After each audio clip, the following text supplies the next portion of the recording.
You know, there's just something about that phrase, come and see, that really resonates with us. I mean, I imagine for the coffee shop guy, as he's looking at those different signs, he's trying to think, how do I advertise this new store? You know, he realized, man, what I've got going on in here is so good, it's so different, it's so unique. Open for business just doesn't kind of cut it. Yeah, I need something that's more of an invitation. And this is actually a phrase that we hear in one version or another a lot in our lives. I think especially if you have kids or if you work with kids at all, right? Kids are forever saying some version of this. You know, whether it's, oh, dad, come here, you need to see something, right? Or grandpa, I finally learned how to ride my bike. I want you to see me do it. I want to show you. Or mom, I want you to come and watch me as I do this. Right? Kids are always inviting people to come and see. Like our son, for example, is all about basketball. And when he is working on like a new shot, he doesn't just want to describe the mechanics of it to me. No, once he's got it down, he says, Dad, I want you to come and see me do it. Right? Kids are always inviting people to come and see. And it turns out that inviting people to come and see has been the natural response to people's encounter with the person of Jesus Christ since the very beginning. You know, you read stories about him in the Gospels, and you see that people would meet with Jesus, and something about what he said or what he did would impact their life in such a profound way that they would rush off, and they would find their friends and their family and say, you've got to come and see this man for yourself. And we talked about that a little bit last week. Now, last week, obviously, was kind of a horse of a different color around here. You know, I asked Steve, I was like, Steve, how many times did you have to cancel church in 31 years? He's like, yeah, I don't know, 1 or 2. It's like, great, so we get to do that 2 weeks after I show up. Appreciate that. You know, it's funny because ever since we've come to Oregon, people have said, oh, the weather is never like this. You know, the first time you hear that, you think, oh, I guess it's never like this. The sixth time that happens, you begin to think that people lied to you just to get you to move from beautiful tornado-infested Oklahoma. But no, the weather aside, we're grateful that so many of you were able to join us online and watch the sermon. If you didn't have a chance to do that, I would encourage you to go to the church's website, watch that this week, kind of get up to speed in the series. If you can't access it online for any reason, just get a hold of the office and we'll figure out a way to get that content to you. But this morning, we're going to continue on in the sermon series, and I want to invite you to turn with me in your Bibles to John chapter 2. You know, if you brought a physical Bible with you, that's great. If you're like me and you just use it on an iPad or phone, look there. If you don't have a Bible, or if you're maybe new to the faith, you're not quite sure how to find passages in a Bible, just grab one of those Bibles in the seats around you and head to the page number on the screen so that we can all be on the same page. Now, the story that we're going to look at today takes place at a wedding. So I want to talk a little bit about how weddings worked back in Jesus' day. Now, in my line of work, I go to a lot of weddings. And I hate to break this to the brides out there, because everyone thinks that their wedding is special and unique. You know, but to be real honest, they're pretty much all the same. You know, the day of, the family gets up, they get all dolled up, get dressed up, they take lots and lots of pictures. And then when it's time for the wedding, you know, the guests show up and they watch the ceremony. Then you go to the reception and there's some food and maybe some drinking, and then, you know, maybe there's some dancing, which inevitably means that Uncle Jimmy gets out on the dance floor and does some things that no nephew should ever see their uncle do. And then, you know, you have some cake and you go home. And for most of the people who go, the wedding is just a couple-hour event.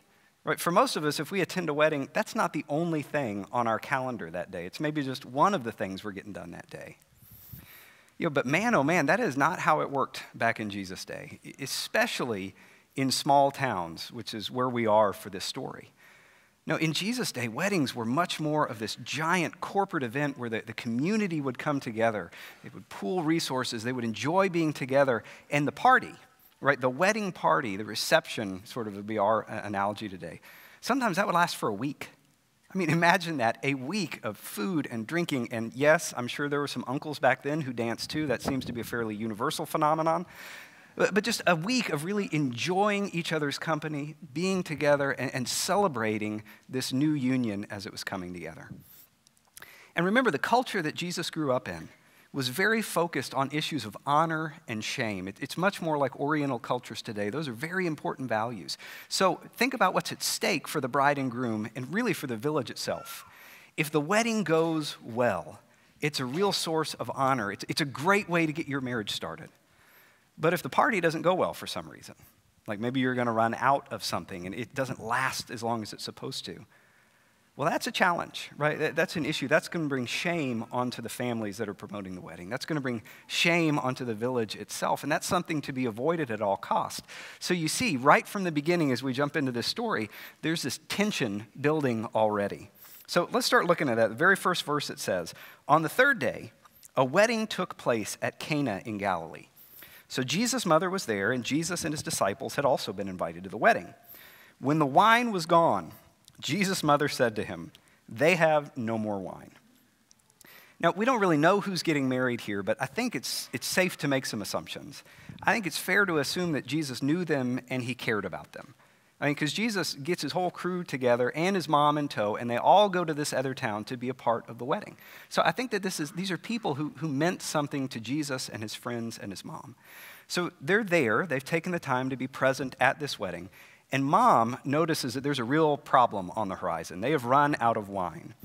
And so she's going to bring this to Jesus' attention. So look again, starting in verse 3. So it says, his mother said to him, "They got no more wine." "Woman, why do you involve me?" Jesus replied. "My hour has not yet come." And his mother said to the servants, "Do whatever he tells you to do." Now, when I read stories like this, I love to sort of fill in the blanks in between the lines and kind of imagine a little bit more of what's going on here. So, Jesus and his mom, they're at the wedding. She notices there's no more wine. And then get this, in this classic mom line, she tells him what to do without actually telling him what to do. It's like she kind of doesn't say, "Jesus, you need to take care of the wine issue. There's shame involved. Come on, Jesus." No, she just sort of says, "Hey, Jesus, I don't know if you've noticed this, but there's no more wine." And then I'm guessing she gives him the look. You guys know the look, right? It's the look that every mom can give that says, "You know what you need to do, go for it." And Jesus responds to her by saying, "Woman, why do you involve me? My hour has not yet come." Now, just a quick timeout right here. I think as 21st century readers, we've got to address something. When we hear Jesus say to his mother, "Woman," that sounds a little disrespectful and offensive to us, right? I mean, that's like, "Woman, go get me some dinner," like, "Woman, get me the remote control."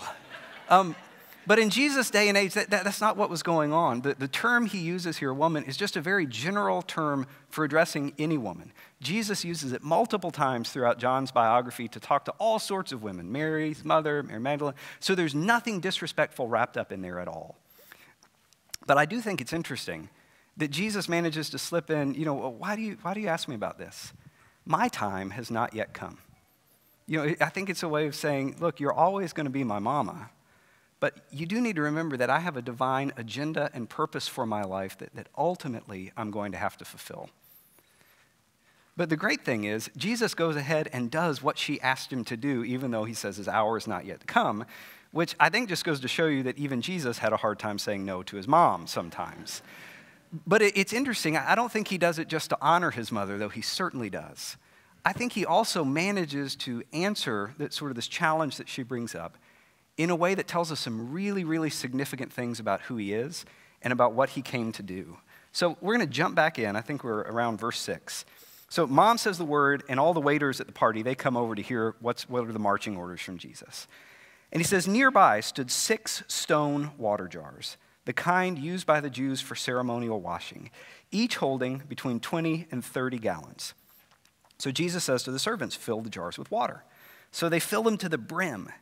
And then he told them, 'Now draw some out and take it to the master of the banquet.' So they did so, and the master of the banquet tasted the water that had been turned into wine."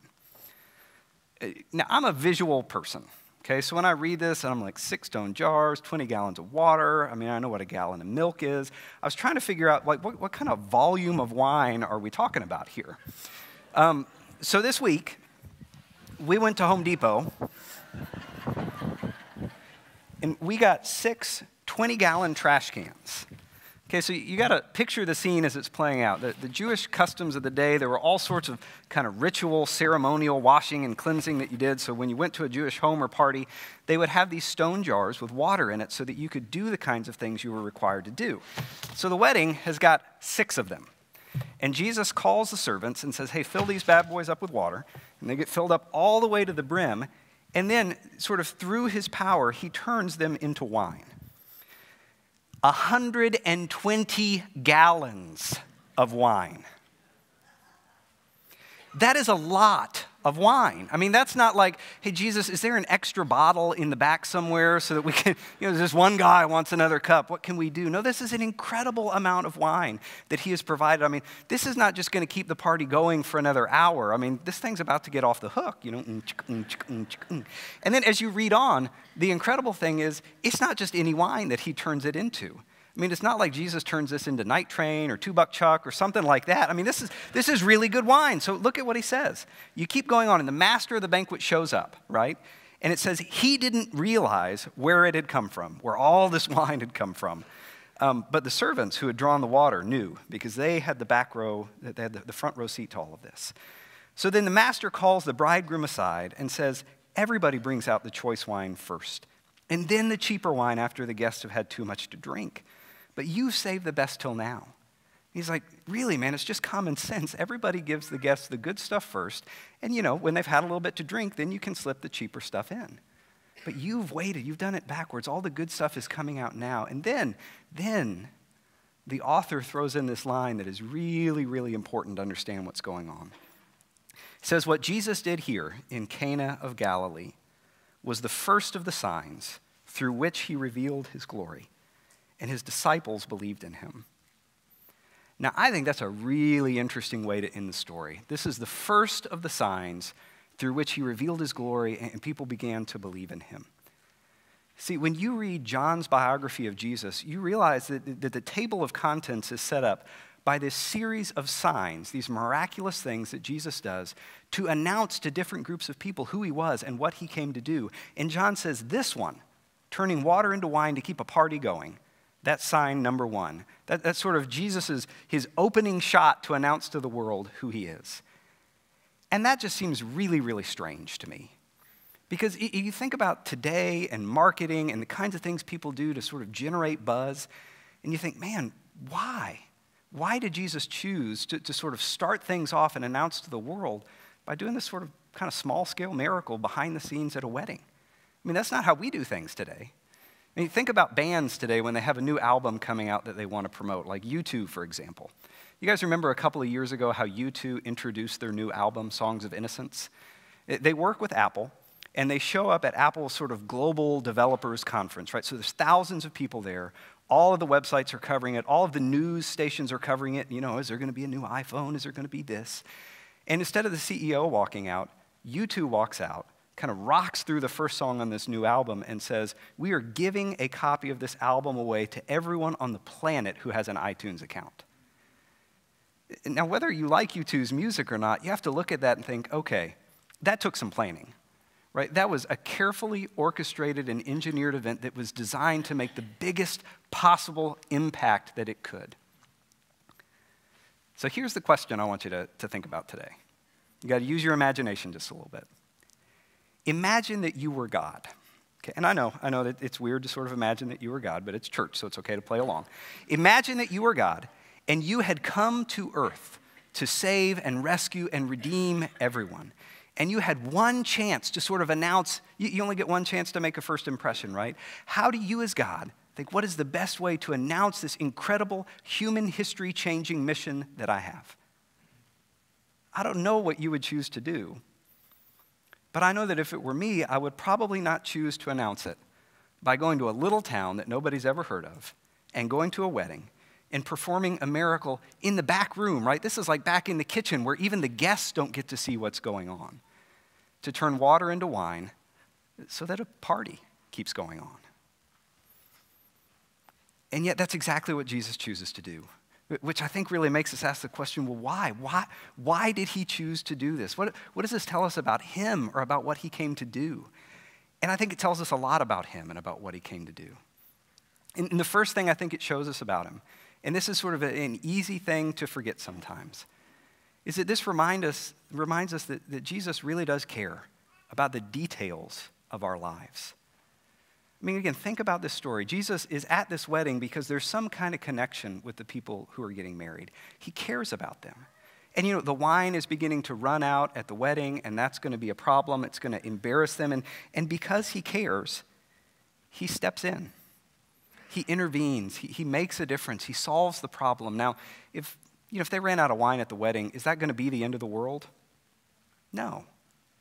If they run out of wine, is the wedding going to stop? Is the marriage going to be doomed to failure? No. But it would be embarrassing. It would be kind of a rocky way to start a lifelong marriage relationship. And Jesus sees that and he cares, so he shows up. And I think it shows us that God is willing to show up and make a difference in the little things of our life. And I love that about him. Because when I think about my life and the challenges I face, yes, sometimes I face things, you face things that are these huge life-altering challenges, right? Physical challenges, health challenges, financial challenges, relationship challenges. Sometimes we face these things that are so big that we just know, oh my gosh, if God doesn't show up and help me, this ship is going down. And of course we think to pray in those times. But for most of us, most of our lives, the challenges that we face are on a much smaller scale than that. And they're the kind of things that, if I'm being honest, I almost feel embarrassed to bring to God's attention.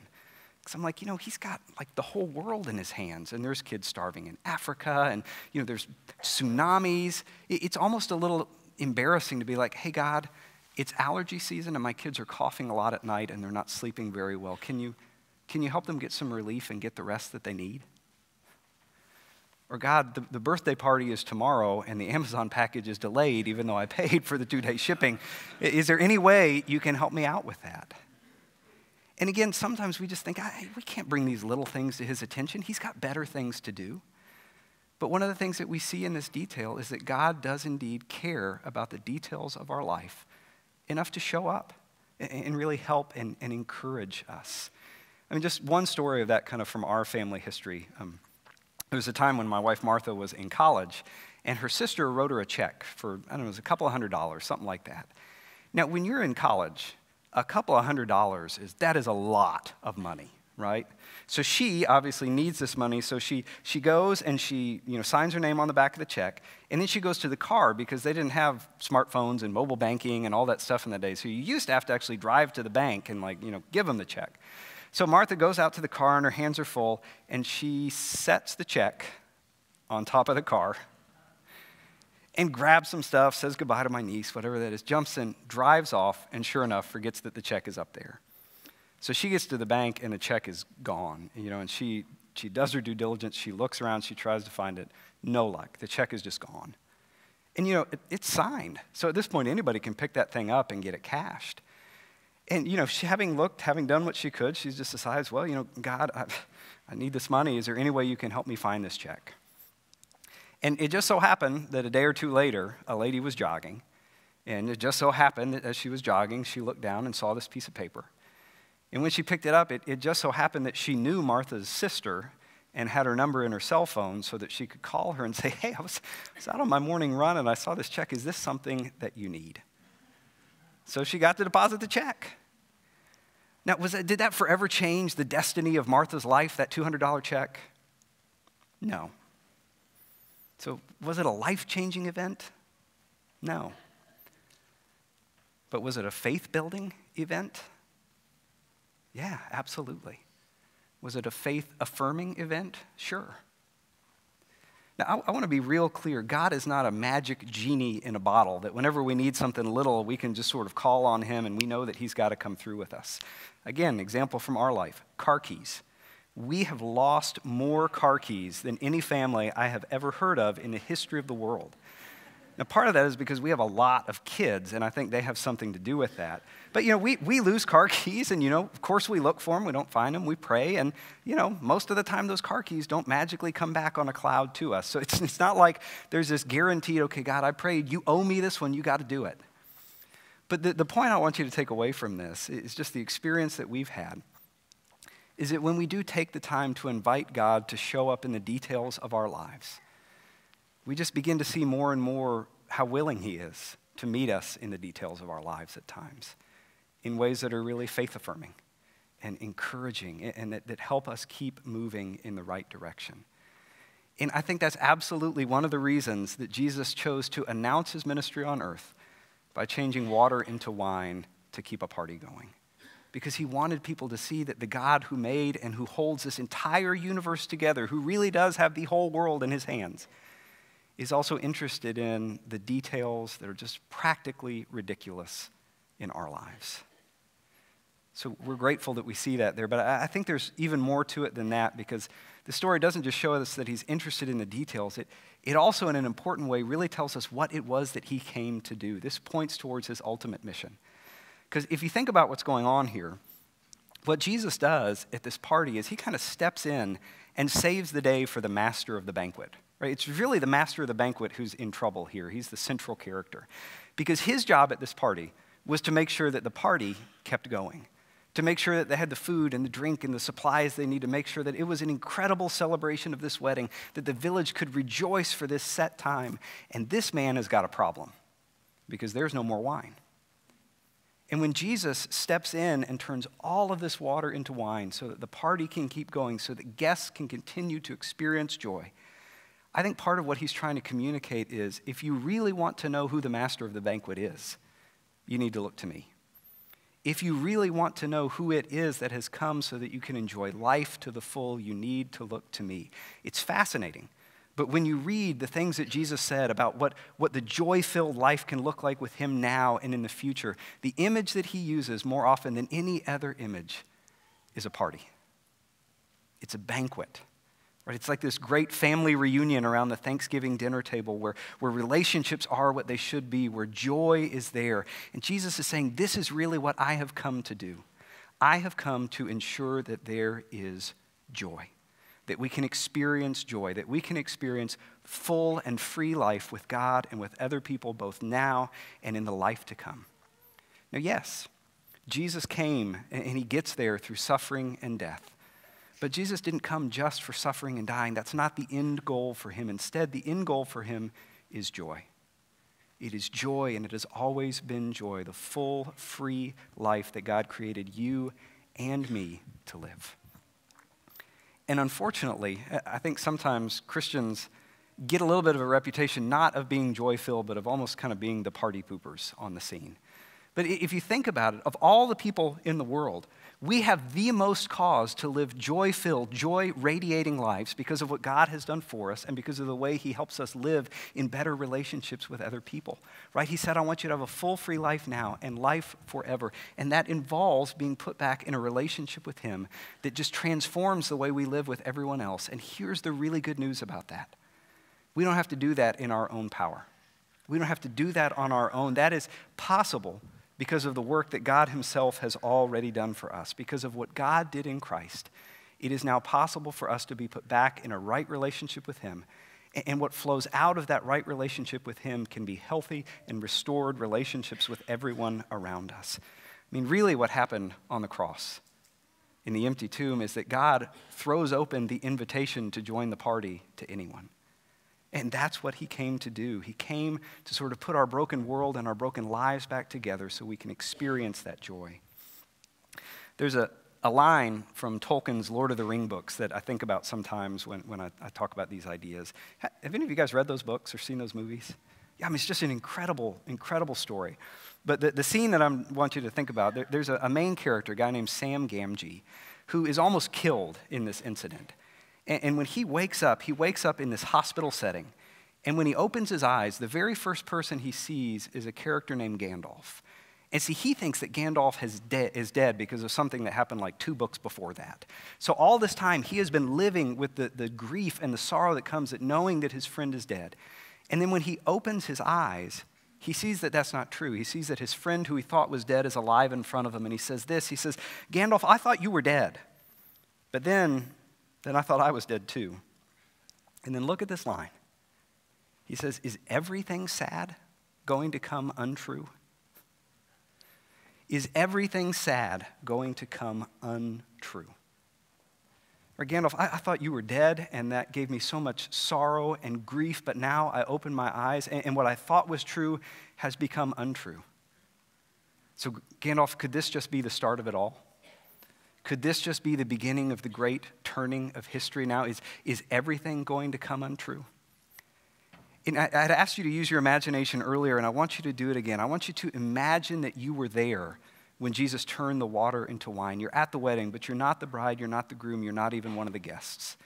You're one of the servants, right? Because it's the servants who had the front row seat to what was going on. You're there, you've kind of hauled in your share of 120 gallons of water, and you've watched it, right? And if you're there, you're Jewish. You grew up Jewish. You understand the Old Testament scriptures and the prophecies that God was going to come and help his people. And that wine, when it's used in the Old Testament, often points to joy. And you see all this happen. And you see Jesus. And you see what he does in this miracle.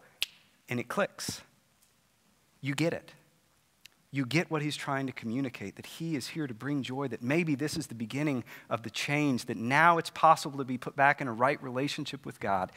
And I imagine that if I were there and I saw that and I understood it, I would ask that same question. Jesus, does this mean what I think it means? Is everything sad going to come untrue? All of the pain that I've experienced in my life, is there now a way to redeem that? God, the broken relationships that I'm in because of what others have done and because of my own mistakes, does that mean there's a way to move forward? For things to be restored, for things to be redeemed? Is that what you're trying to say? And I think he would turn and he would say, yes, that is exactly what I came to do. There is a day that is coming and is now here when every tear will be wiped away. And that's why I think he decided that the way he wanted to announce to the world who he was and what he came to do was by turning water into wine to keep a party going. And so the question then I think that all of us have to wrestle with today is, what do we do with what we've heard? In just a moment, the college students are going to come out and they're going to lead us in a final song. And the words to this song, I think, give us an opportunity to reflect on what we've heard, that God's involved in the details, that he came to bring us joy. Greater is the one who is in us than the pain and the brokenness and the sad things in our world that we want to see come untrue. So as we sing this song, I just want to invite you to think, what do you need to do with what you've heard today? I mean, maybe what you need to do is just open up yourself to a new understanding that God does care about the details of your lives. I mean, think about that. If you really believed that that were true, how would it change the way you lived? How would it change what you did? How would it change the things that you might pray to him about? Or maybe you're here this morning and for the first time or in a new, fuller way, you've begun to understand what it was that Jesus came to do for you and for me, for all of us. To give us grace, to offer forgiveness so that the sad things in our lives don't disappear, but that in many ways the end result of those become untrue, because the good news of the gospel is that our future does not have to be determined by our past. So if you're here and that message is sinking in a new and powerful way as we sing, I just pray that God would show you what you need to do with that next. And if you would love it, we would love an opportunity to speak with you about that when the service is done. So I'm going to pray briefly, and then we're going to have you stand and we'll sing. Father, thank you for today. Thank you for the truth that we find in your word, the truth that you care about the little things, that no request is too small to bring to you, even though you literally hold this whole world together with your power. God, help us live in such a way that we realize that incredible power is in us and is for us.